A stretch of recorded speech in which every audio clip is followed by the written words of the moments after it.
Buck Cruz and Buck Chris will go upstairs and they'll be up there now.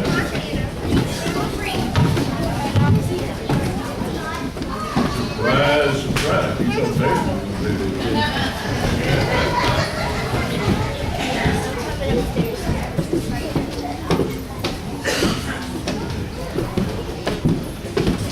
Join me in prayer, please.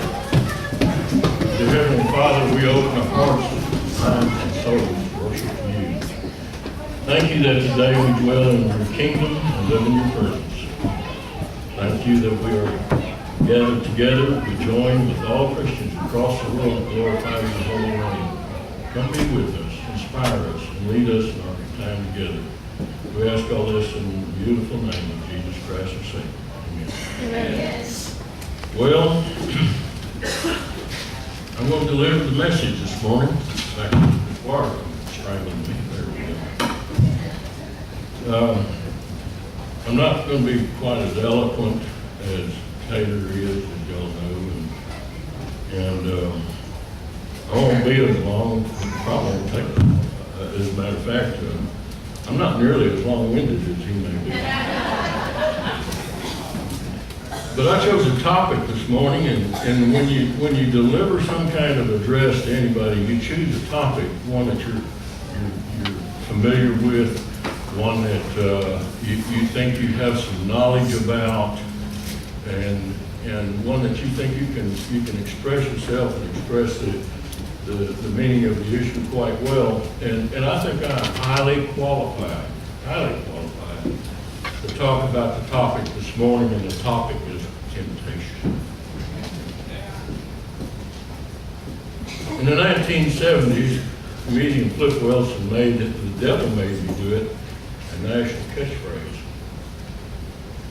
As the host of his own TV variety show, Wilson created a recurring character named Geraldine. How many of you remember Geraldine? Yeah, Geraldine was quite a character, all right. And every time her husband accused her of doing something wrong, whether it was buying a dress that cost too much, or crashing cars inside the church, or whatever it may be, her excuse was always the same. It wasn't me. The devil made me do it. Many of us grew up hearing that catchphrase, and it's affected the way we see the devil. We believe he has the power to make us do things. Or imagine him as a little guy wearing a red suit, sitting on our left shoulder, whispering in their ear. And meanwhile, we got a little angel over here on the right shoulder, trying to counteract what the devil sings. And in the cartoons, the devil usually won. Is that how temptation works? Is the devil really equally as powerful as God? Can he make us do anything we don't want to do? The short answer is, as you said, no. Jesus made it clear that the one who is in us is greater than the one that is in the world. The truth is, the devil doesn't have any power over us that we don't let him have. Let me say that again. The devil doesn't have any power over us that we don't let him have. But he can be persuasive. The closer we are walking with God, the harder he will work to get us off track. Just look at Jesus in Matthew 4. Jesus was coming off a spiritual high in his life. He had just been baptized. He saw the Holy Spirit descend on him. He heard the Heavenly Father say, "This is my beloved Son. With him I am well pleased." And that's when the devil started to work. We know from Hebrews that Jesus experienced every temptation that we face, yet he never sinned. How did he do it? What can we learn from him? Let's look specifically at how Jesus handled it when the devil tempted him. The answers are found in Matthew 4, 1 through 11. Scripture says in Matthew 4:1 that Jesus was led up by the Spirit into the wilderness to be tempted by the devil. And after fasting 40 days and 40 nights, he was hungry. And the tempter came to him and said, if you are the Son of God, command these stones to become loaves of bread. But Jesus answered, it is written, man shall not live by bread alone, but by every word that comes from the mouth of God.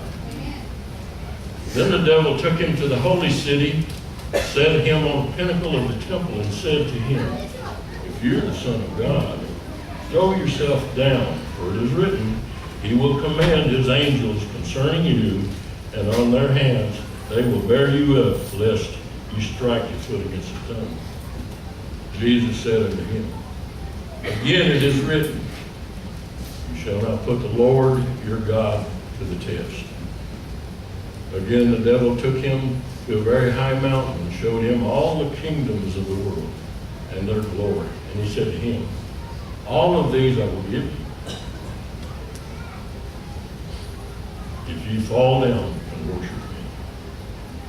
Then Jesus said to him, be gone, Satan, for it is written, you shall worship the Lord your God, and him alone shall you serve. Then the devil left him, and behold, angels came and were ministering. James 1:13 says that God doesn't tempt anyone.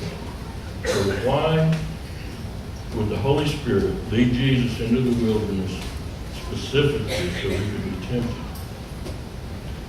Remember from James 1, second verse, that the testing of our faith produces perseverance. Perseverance isn't just a desired quality for mature Christians, it's an essential.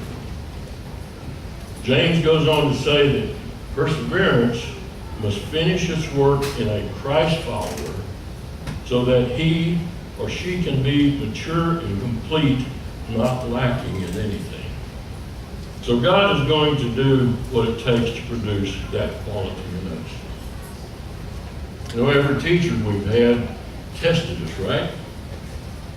And most of us had a mix of two types of teachers. Those who would test us to reinforce what we knew, and those who tested us to try to trip us up on what we didn't know. Think about how you understand the character of God. Which kind of test giver do you think God is? Ask yourself, what is an area of your life in which you are being tempted right now? Is it better to ask God to remove the temptation, or to ask God to help you pass the test?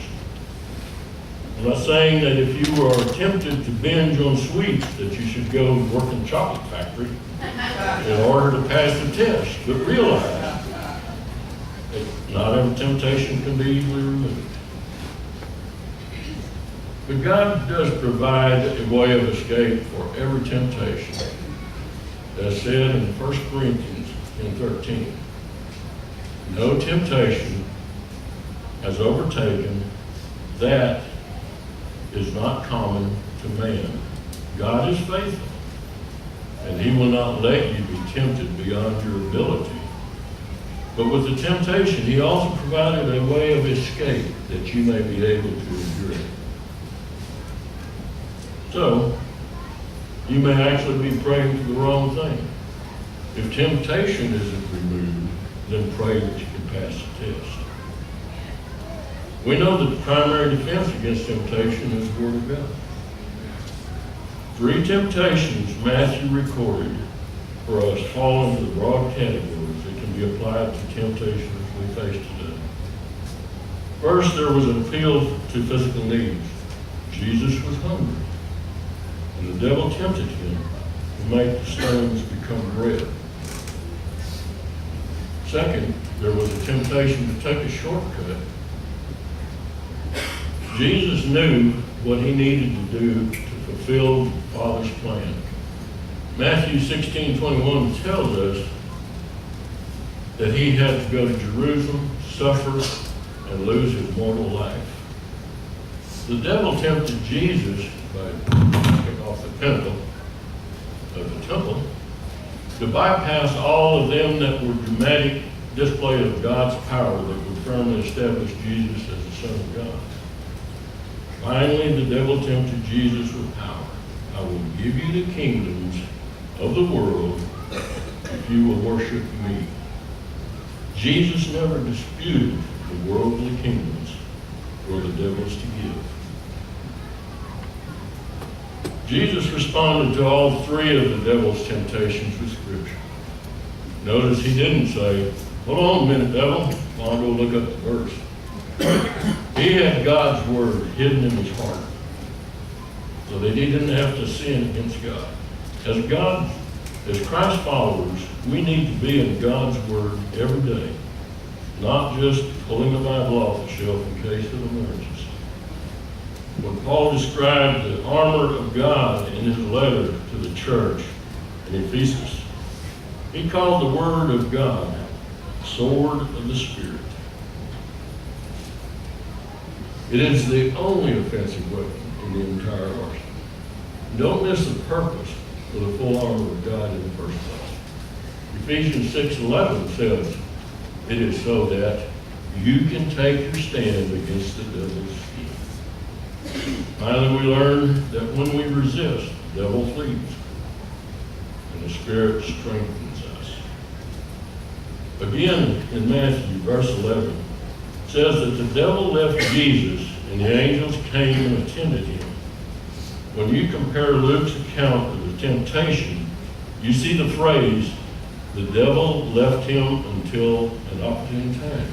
Luke 4:13 says, and Jesus answered him, it is said, you shall not put the Lord your God to the test.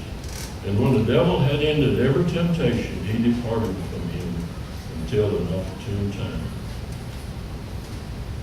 How many of you have been to Glen Rose to see the play The Promise? If you haven't gone, that is a great rendition of Jesus Christ. The thing that struck me, and maybe you that have seen it, is Satan, ever present. Satan is there, he's pulling on this disciple, he's pulling on that disciple, and I think it depicted the truth of what Satan is doing to us today here. And we have to guard against Satan. We have to have the strength of God in our heart to be able to deal with it. But the promise we have from Scripture is that when we resist the devil, he will flee from us. We know that to flee is something someone does when he is on the run from a superior force. The devil's a coward. He picks on us when we are feeling weak, but he turns tail when we show the first sign of strength.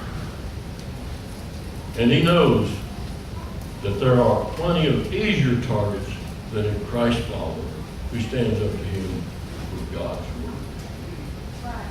The promise of God in Romans 8:26 is that his Spirit will help us in our weakness. Romans 8:26 says, likewise, the Spirit helps us in our weakness. For we do not know what to pray for as we ought, but the Spirit himself intercedes with us with groanings too deep for words.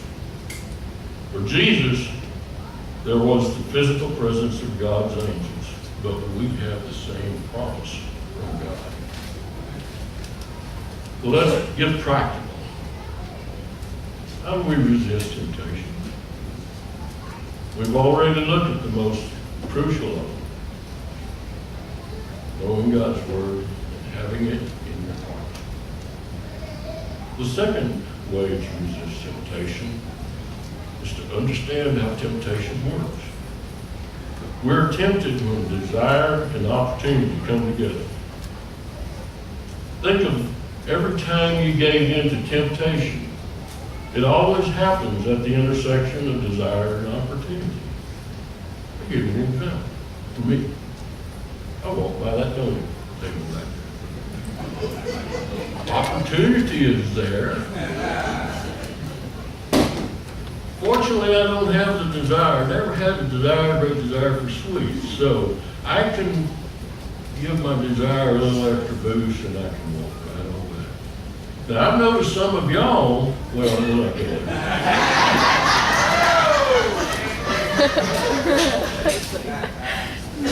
So when you feel the desire to sin, ask God to remove the opportunity. When you have the opportunity to sin, ask God to take away the desire. Remember, God will always provide a way to escape. Look for it. It may be that you can get yourself out of the situation in which you have the opportunity to sin, or on the other hand, you may not be able to avoid the opportunity. In that case, ask God to remove the desire. Ask Him to create within you such a desire for the things of God that the things of the world pale in comparison. Amen. Join me in prayer.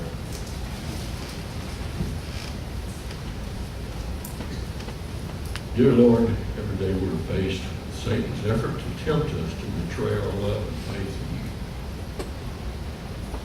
in you. Give us the strength to resist these temptations, to hold fast to your teaching, and to follow your precious word. Let us remember that Jesus, while tempted by Satan, never sinned. Give us the strength to follow Jesus' lead and standing strong against all of Satan's temptations. In Jesus' name, amen. Amen. Thank you for coming, my friends who came to honor me that I was able to give this presentation. I thank you for being here. And all right.